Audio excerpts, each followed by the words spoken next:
আসসালামু আলাইকুম। শুভেচ্ছা জানবেন সুপ্রিয় দর্শক।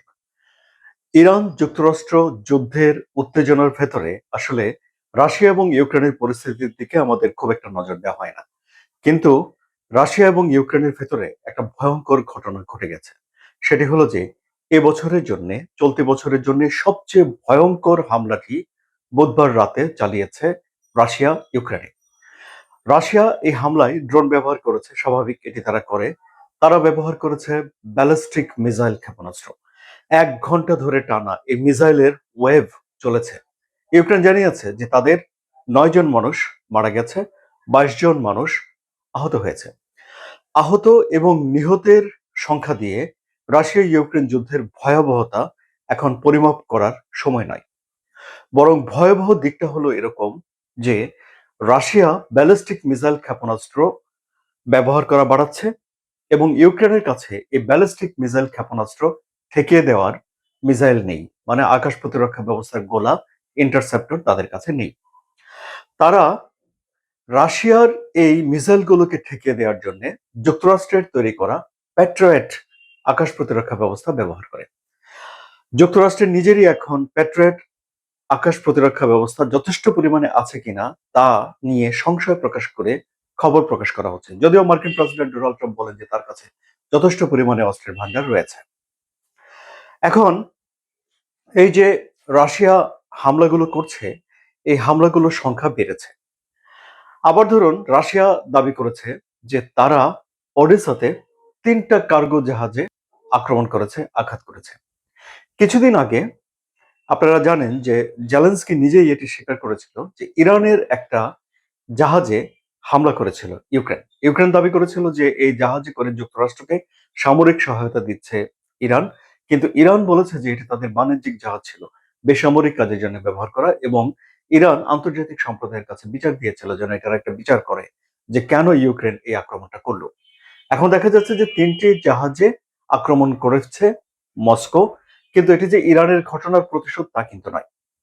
সুযোগ পেলেই ইউক্রেন এখন রাশিয়ার জাহাজে আক্রমণ করে, মানে রাশিয়ার তেল পরিবহনকে ক্ষতিগ্রস্ত করে ফেলার একটা উদ্দেশ্য লক্ষ্য নিয়ে ইউক্রেন লড়াইটি চালিয়ে যাচ্ছে। ইউক্রেনও রাশিয়ার ভেতরে হামলা করে, রাশিয়াও কিয়েভে হামলা করে যাচ্ছে এবং এর মাত্রা বাড়ছে। আশঙ্কার বিষয় হলো যে দুই পক্ষই পরস্পর পরস্পরের বিরুদ্ধে বেসামরিক নাগরিকদেরকে হামলা করার অভিযোগ এনেছে। ইউক্রেন একটা অভিযোগ এনেছে যে রাশিয়ার ড্রোন তাদের এক বেসামরিক নাগরিককে তাড়া করেছে। এখন বেসামরিক স্থাপনায় আঘাত করা, হামলা করা, বেসামরিক নাগরিকদেরকে যুদ্ধক্ষেত্রে মেরে ফেলা, সেটা যুদ্ধাপরাধের শামিল। কিন্তু যদি কোনো বেসামরিক স্থাপনাকে সামরিক কাজের জন্য ব্যবহার করা হয়, তাহলে সেটিতে প্রয়োজন হলে হামলা করতে পারে, সেটি আন্তর্জাতিক আইনে একটা ব্যতিক্রম আছে।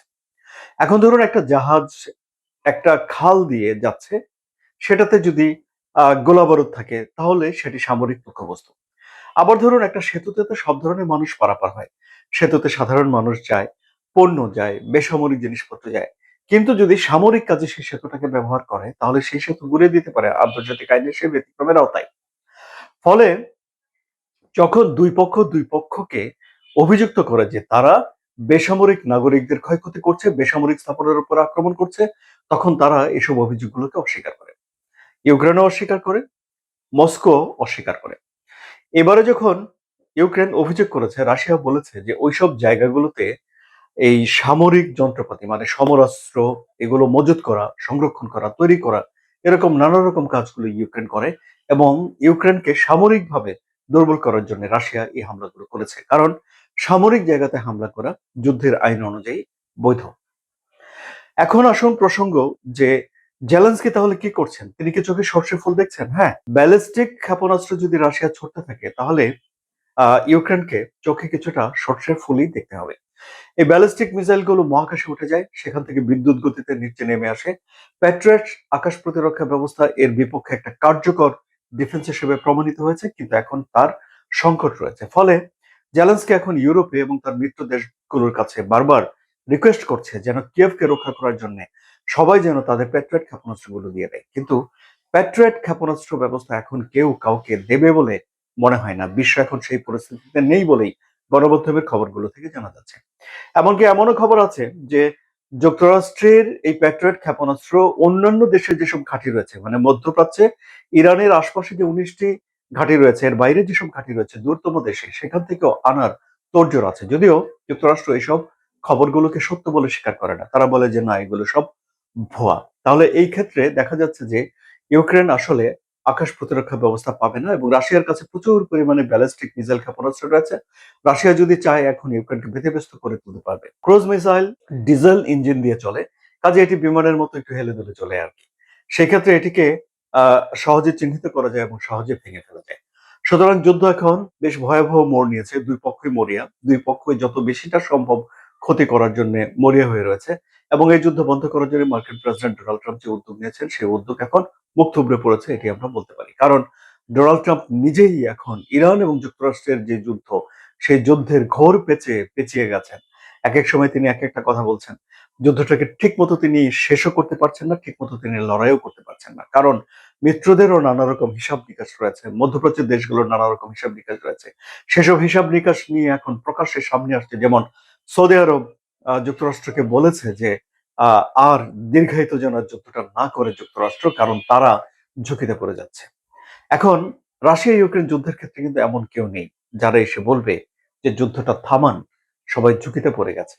কিন্তু বিশ্বের অর্থনীতি, সাধারণ মানুষ ব্যাপক ভোগান্তি এই যুদ্ধের কারণে বোধ করছে।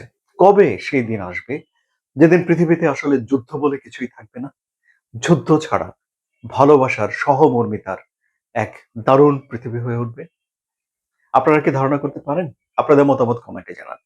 আলোচনা যদি ভালো লাগে তাহলে লাইক, কমেন্ট, শেয়ার করুন, এবং ভূ রাজনীতির জটিল বিষয়গুলো সহজে বুঝতে সাবস্ক্রাইব করে চ্যানেলের সঙ্গে থাকুন। ধন্যবাদ সবাইকে।